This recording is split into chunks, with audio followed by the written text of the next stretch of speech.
है ना। यानी कि जिस पेड़ के फल नहीं लगते उसको क्या किया जाता है, छुड़ाया जाता है, काट के आग में झोंक दिया जाता है। अगर इस चर्च का नहीं फल नहीं है, फल कौन सा, अगर थे आया और थारा बताना दो लुगाइयाँ और आई नहीं थे ठीक हो गया, ये एक फल है, ये एक फल है। और वह दो अगर ठीक हो गई बार नया जीवन मिल गया तो वह 200 ले गया होगी, ताकि वह नरक में न गिरे। परमेश्वर का एक वचन है कि तू सूर ना बन, जो तेरे को ज्ञान हो गया और उसके बावजूद तू उस नाली के अंदर ही गिरा।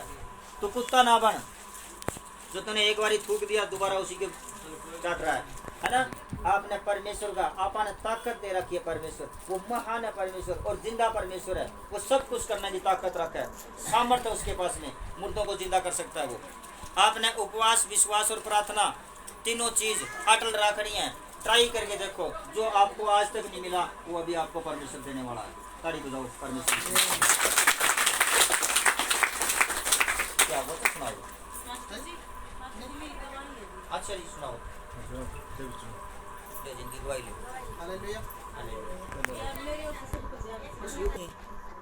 तुम्हारा की साइड में शादी हो रही है, मैं बेटी हूँ गोरछी की। इधर आज पास जी आप ताकि सभी सुने। सारे पहले सारे मिलकर परमेश्वर यीशु मसीह का धन्यवाद करो, तारीफ करो उसकी। हालेलुया। सभी को जय मसीह की। मैं टोहाना साइड से हूँ और एक विश्वासी हूँ परमेश्वर का। मैंने कम से कम भी 3.5 लाख रुपया तो पूजा पाठ पूजा मेहंदीपुर, सालासर, तिरुपति बालाजी, काली माता मंदिर कलकत्ता, पटियाला और वैष्णो देवी, चिंतपूर्णी, चामुंडा, कालका, मनसा देवी जो पंचकुला के अंदर है, मैं बहुत ज़्यादा घूमया फिरा हूँ। और पैसे से मैं हलवाई हूँ, पैसे से हलवाई हूँ। और हलवाई के मैं सिर्फ अपने घर की एक आत्मिक शांति के लिए बहुत ज़्यादा दूर दूर तक घूमया हूँ। ददरेड़ा भी गया हूँ, उग्गा मेडी भी गया हूँ, बहुत दूर दूर तक मैंने पैसा वेस्ट किया है। उसके बाद मेरी शादी के लगभग 5 महीने पहले मेरी सिस्टर 2 बीमार रहती थी और उनको किसी ने कह दिया कि आप यीशु मसीह में आ जाओ, आप ठीक हो जाओगी। तो मैंने उसका विरोध किया कि नहीं, अपने देवी देवते बहुत तकड़े हैं। मैंने विरोध किया मेरी सिस्टरों का कि आपने यीशु मसीह के उसमें नहीं जाना कहीं भी, ये तो धर्म बदलते हैं, ये करते हैं। क्योंकि जो विरोध करता है शायद परमेश्वर, मैं मानता हूँ कि जो विरोध करता है उसी को परमेश्वर अपनी तरफ खींचता भी है। तो मैंने विरोध किया मेरी सिस्टरों का कि आपने नहीं जाना, ये धर्म बदलवाते हैं, पैसे देंगे, ये करेंगे वो करेंगे। लेकिन मेरी बड़ी सिस्टर मेरे ताऊ के घर सत्संग में चली गई और पास्टर जी ने उसके ऊपर हाथ रख के उसको आशीषित किया, परमेश्वर ने आशीष किया और उसने उन्हें प्रार्थना की।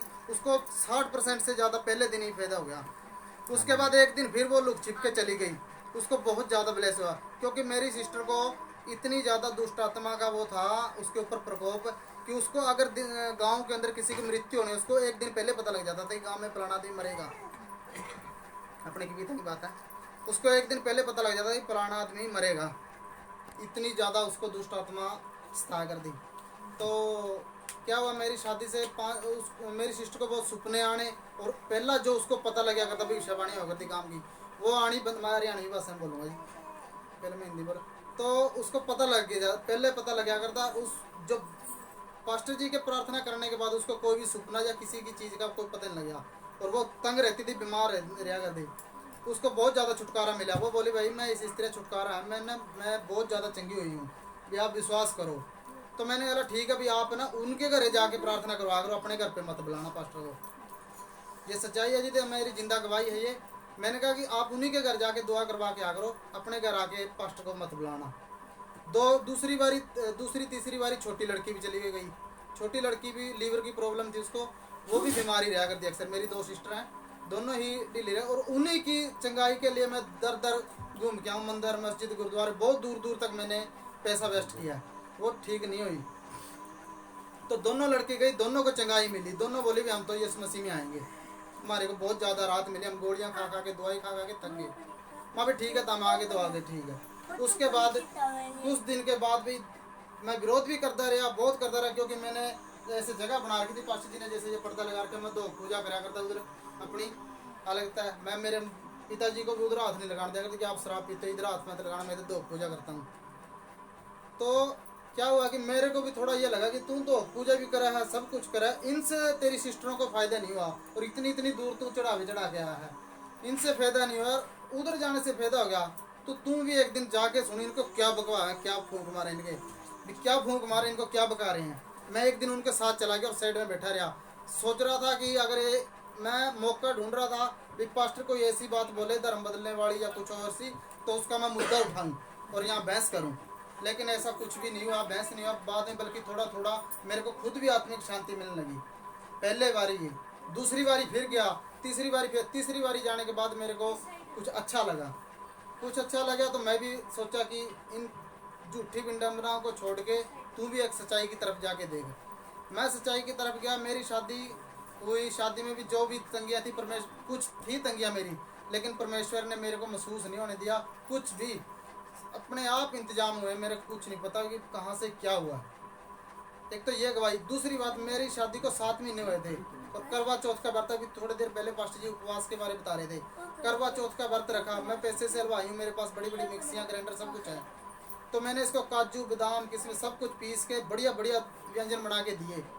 और जो लेडीज व्रत करे उसको अच्छा अच्छा खाने जी करा, ये जो खोपा खापा करे ना उसका जी नहीं करता, वो खाए चटपटा अटपटा खा ली।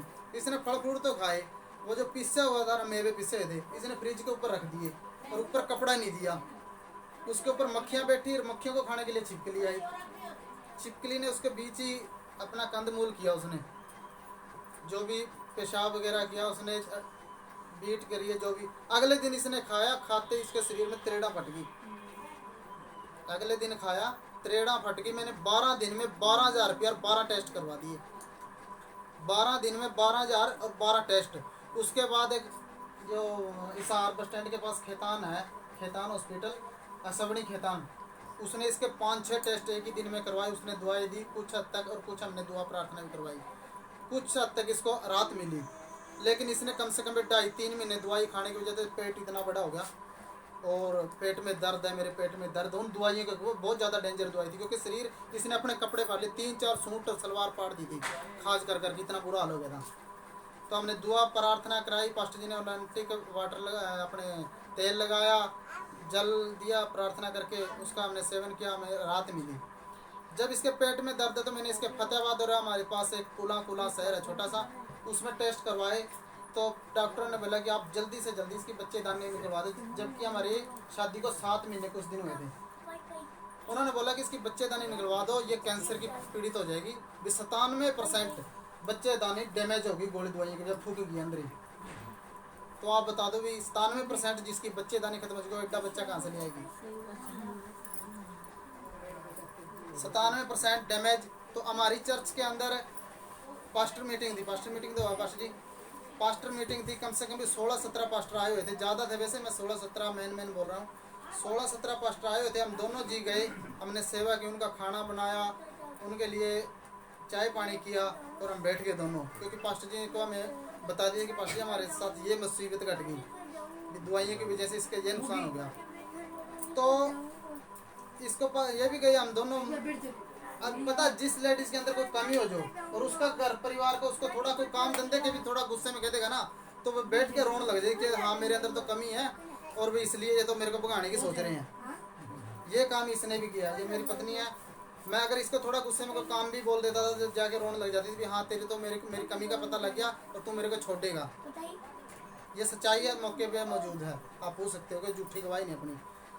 तो ये रोने लग जाते। हम दोनों चर्च में गए, पास्टर जियों को बोला कि इस तरह जी हमारे पास ये मुसीबत है। सभी पास्टर ने आसपास अपने अराउंड खड़ के दुआ करी और बोले जाओ चर्च के अंदर आप बैठ के दुआ करो। मैं खुद रो के दुआ करना था बेदी के पास और ये भी रो के दुआ करना रही थी। तो ये इसको खुद को पूछ लो, 3 बारी परमेश्वर ने सफेद कपड़े में लपेट के हमारी गोद में बच्चा डाला बेदी के ऊपर, स्पष्ट नंगी आंखों से देखा, जैसे एन सफेद और ग्लोरी आंखों वाले लंबे डंगे आदमी ने 3 बारी हमारी गोद में इस तरह बच्चा डाला और आने वाले 1 मंथ के अंदर ये प्रेग्नेंट थी। सच्ची में